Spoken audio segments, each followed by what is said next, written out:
भद्रायाः दक्षभागे चिरमधिवसितो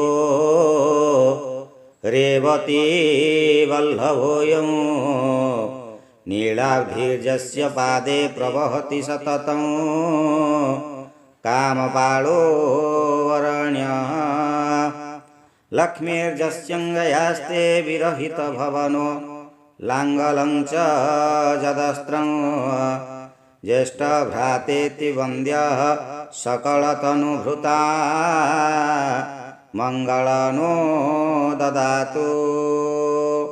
सुभद्रांक डाहाण पाखरे जे सर्वदा वास करती जे हेले रेवतींकर स्वामी जहाँक पाद देशरे नील समुद्र सर्वदा प्रवाहित से हेले पूजनीय कामपाल बा हळी जहाँक आदेशरे लक्ष्मी श्रीमंदिर विताड़ित होइथिले एवं लंगल जहाँकर आयुध समस्त प्राणींकर जे पूज्य बड़ भाई से आंभमानकु मंगल प्रदान करंतु।